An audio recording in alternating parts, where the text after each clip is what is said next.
કેન્દ્રીય ગૃહમંત્રી અમિત શાહ ગુજરાતની મુલાકાતે છે। ગુજરાતની મુલાકાત દરમિયાન આજે સદસ્ય નિવાસનું લોકાર્પણ કર્યું છે। આ પ્રકારના ભવ્ય જે ફ્લેટ આવાસ નિર્માણ પામ્યા છે તેના દ્રશ્યો સીધા ન્યૂઝ 18ની સ્ક્રીન ઉપર જોઈ રહ્યા છો કે સૌથી પહેલા જે ધારાસભ્યને એલોટમેન્ટ કરવામાં આવશે તેની નામની તકતી અહીંયા લાગવાની છે।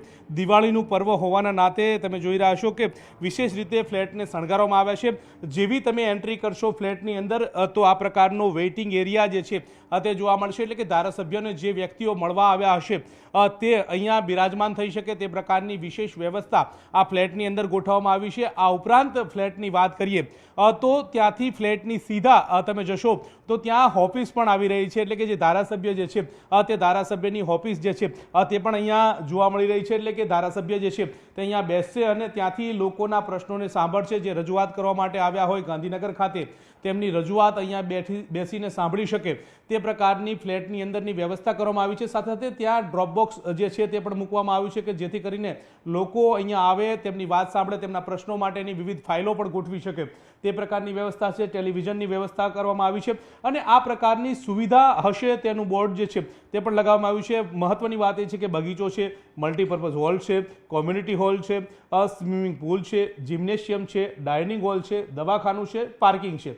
216 ફ્લેટ છે, 12 બ્લોક છે, 9 માળની વ્યવસ્થા છે, 28 એટલે કે 28,576 ચોરસ મીટર ફ્લેટનો એરિયા જે છે તે જોવા મળી રહ્યો છે। આ પ્રકારની વ્યવસ્થા સજ્જના ફ્લેટ જે છે તે નિર્માણ પામશે। આ થયો જે ધારાસભ્યની ઓફિસનો રૂમ।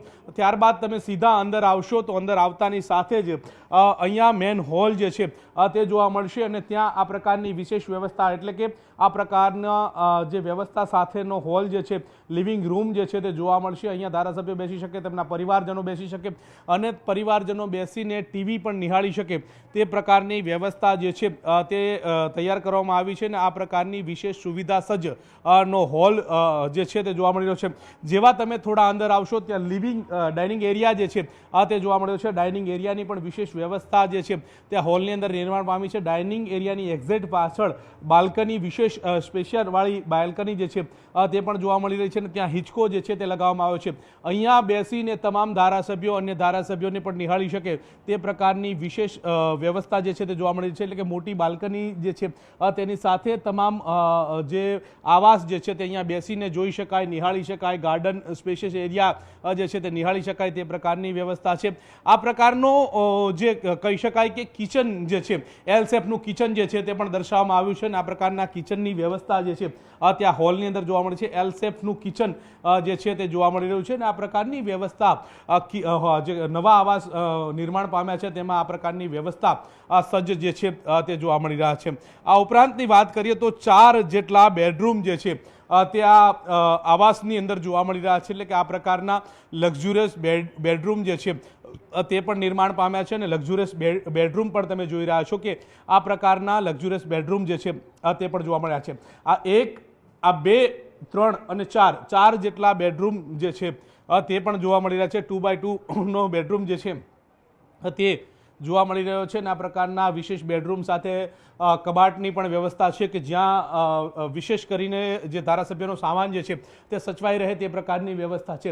4 બેડરૂમ એટલા માટે છે કે જે મુલાકાતીઓ હોય તેમના સ્વજનો અહીંયા આવ્યા હોય તો તેઓ પણ અહીંયા સાથે રહી શકે બેડરૂમની અંદર તે પ્રકારની વ્યવસ્થા છે। આ ઉપરાંત ધારાસભ્યોની વાત કરીએ તો તેમના માટેનો માસ્ટર બેડરૂમ જે છે તે તૈયાર કરવામાં આવ્યો છે। આટલો મોટો માસ્ટર પીસનો જે બેડરૂમ તમે જોઈ રહ્યા છો કે તે પણ અહીંયા જોવા મળી રહ્યો છે। આ પ્રકારનો બેડરૂમ હશે। સાથે બેડરૂમની વાત કરીએ તો તેની સાથે આ ડ્રેસિંગ એરિયા જે છે તે પણ જોવા મળી રહ્યો છે। એટલે કે આ પ્રકારનો ડ્રેસિંગ એરિયા જે છે તે પણ નિર્માણ પામેલો જોવા મળી રહ્યો છે। આ ડ્રેસિંગ એરિયાના દ્રશ્યો છે। આ પ્રકારનો કબાટ જે છે તે પણ અતિ આધુનિક સુવિધા સજ્જનો આ જે ડ્રેસિંગ ટેબલ જે છે તે પણ તૈયાર કરવામાં આવ્યું છે। આ પ્રકારનો જે કહી શકાય કે જે વિશેષ વ્યવસ્થા સભરનો આજે આખો બેડરૂમ તૈયાર કરવામાં આવ્યો છે। અન્ય બેડરૂમની વાત કરીએ તો અન્ય બેડરૂમના દ્રશ્યો પણ તમે જોઈ રહ્યા છો કે આ પ્રકારનો એટેચ બેડરૂમ જે છે તે પણ જોવા મળી રહ્યો છે। આમ 4 BHK લક્ઝરિયસ જે સુવિધા સભરના જે આવાસ જે છે તેનું આજે લોકાર્પણ કરવામાં આવ્યું છે। લોકાર્પણ કર્યા બાદ આ આવનારા દિવસોની અંદર તમામ ધારાસભ્યો જે અત્યારે હાલ વર્તમાન 182 ધારાસભ્યો જે છે તેમને આ તમામ સુવિધાનો લાભ જે છે તે મળશે। મહત્વનું સાથે એ છે કે 216 જેટલા મકાનો જે છે તે તૈયાર કરવામાં કરવામાં આવ્યું છે. 9 માળના 12 એપાર્ટમેન્ટના આ મકાનો જે છે તે આવનારા દિવસોની અંદર ધારાસભ્યોને આ તમામ સુવિધા સજ્જ મળવાની છે અને આવનારા દિવસોની અંદર ધારાસભ્યોને હવે આ નવા આવાસો મળશે. 1971ની અંદર જૂના આવાસો નિર્માણ પામ્યા હતા, તે જર્જરિત થવાના કારણે નવા આવાસ નિર્માણ પામ્યા છે અને આ સુવિધા હવે ધારાસભ્યોને મળશે.